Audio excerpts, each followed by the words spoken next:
average, an extremely well-developed sense of citizenship and responsibility, excellent leadership qualities, and a high level of personal effort in athletics and the arts.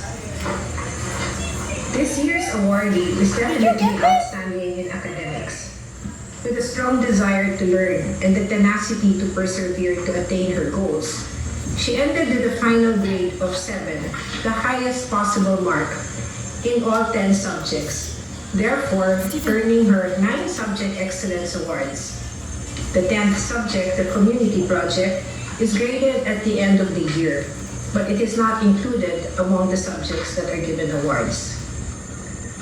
For her community project, the group she worked with came up with a digital storybook for children that emphasized the importance of washing their hands in an effort to respond to the COVID pandemic. Her English teacher of 2 years, in grade 6 and grade 8, describes her as an exceptional writer. Her Mandarin teacher says that it is only she who can do the rap portion in the Chinese song because of her clear pronunciation. But she is also quite an accomplished vocalist as she has been a part of the MYP band since the 7th grade. With such musical talent, she contributed greatly in the creation of the 8th graders' graduation song. In the field of sports, she uses her head, literally. During training in volleyball, she would not hesitate to use her head to hit the ball. The coaches even call this her signature move. As editor-in-chief of the yearbook, she managed the entire team and made sure that deadlines were being met. She reached out to both staff members and teachers during the quarantine period to ensure that pages were being completed properly. She was in constant communication with the yearbook moderator, not only to keep him updated, but also to offer alternative solutions to issues that arose. As a house captain of Molave, she also made her presence felt, but not only to the MYP students, but to the PYP students as well, in her effort to build the Molave house spirit. Not only did she lead Molave, but she headed the student council as its president this year. Being in Stuco, the student council, was not new to her since this was her 3rd stint as an MYP student. At 6th grade, she was the class representative, and at 7th grade, she also served as house captain of Molave. Ladies and gentlemen, may I present to you the recipient of the Founders Medal, Sara Angela Sito. Good afternoon, ladies and gentlemen, friends and family, teachers, parents, and most of all, my fellow classmates. It's great to see you all here. Well, I can feel your presence through this Zoom conference. This has been a crazy adventure. Our time went by like the blink of an eye, yet every single moment felt just as valuable as the last. Beacon has meant so much to all of us, teaching us how to grow, become students of truth and light, even throughout these dark times. It's not the most ideal commencement ceremony that we're having, but our journey over the years is one worth commemorating, even through the screen. One thing worth commemorating is how unique our batch is. We are the first batch in the history of Beacon to be one class. The first batch in MYP to have our homeroom teacher, the wonderful Miss Madamba, to follow us throughout each grade. The first batch to have a passion project in grade 5, and the first batch to graduate from MYP online. While we stuck together through so many firsts, it's time to stick together once again for our last day at Beacon. The incredible thing is, this small batch of 17 people became as close as a family, growing up together through the best and the worst of times. We stuck together like glue, lifting each other up through summative weeks, countries overseas, and even quarantine. All the different paths that we are going on, the different schools that we will attend, and the different lives that we would end up living, we would still know that the time in Beacon that we shared together was incredibly valuable. Of course, it goes without saying, our time in Beacon wouldn't have been as great as it was without the community. It is an honor that I am giving this speech today, so I would first like to thank my family. My parents for supporting me throughout this journey in Beacon and teaching me to breathe and slow down. Thank you for giving me this opportunity to learn and meet my classmates and teachers that hold a place in my heart. Thank you for teaching me to be kind with myself. I would also like to thank my sister for teaching me the ropes of MYP before I could even get a taste of it. And fine, here is your place in my speech.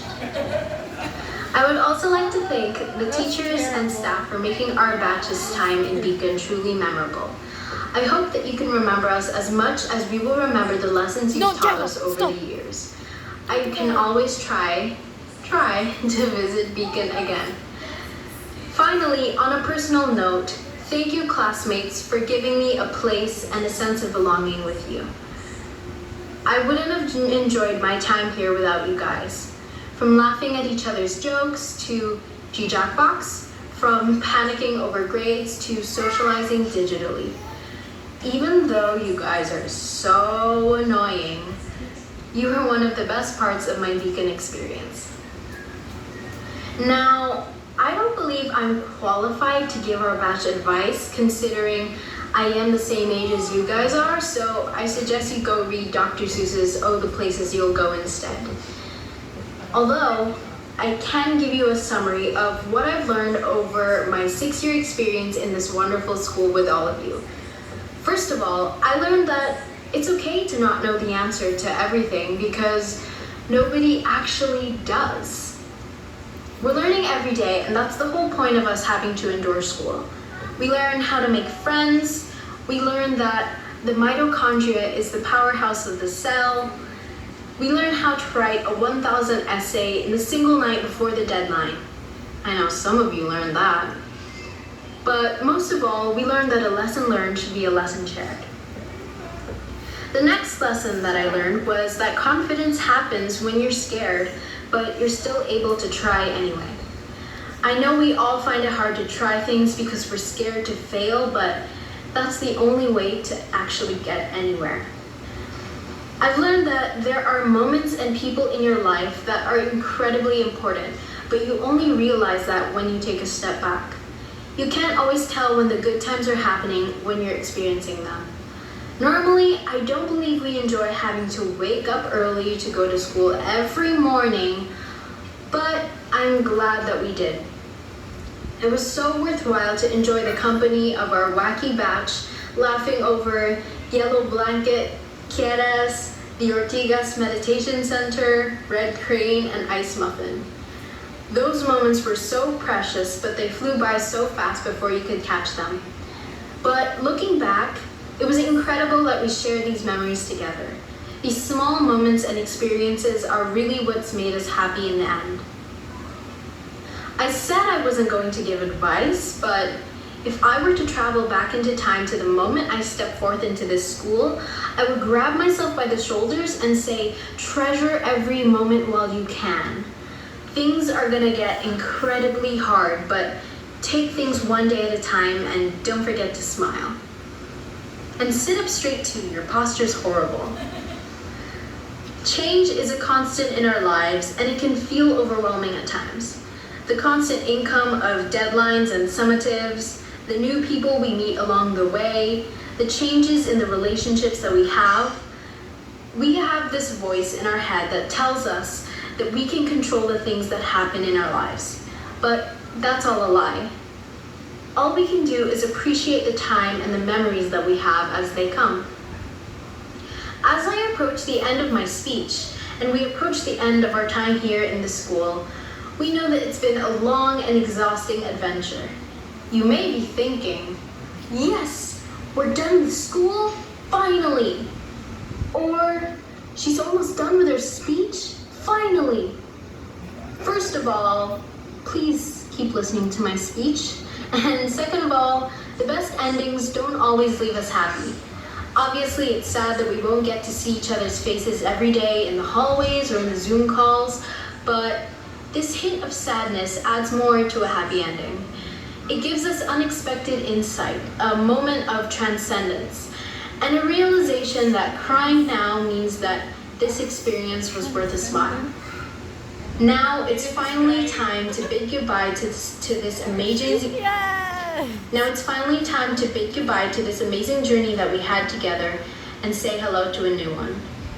Congratulations, ATM Batch of 2020. We did it! We will now listen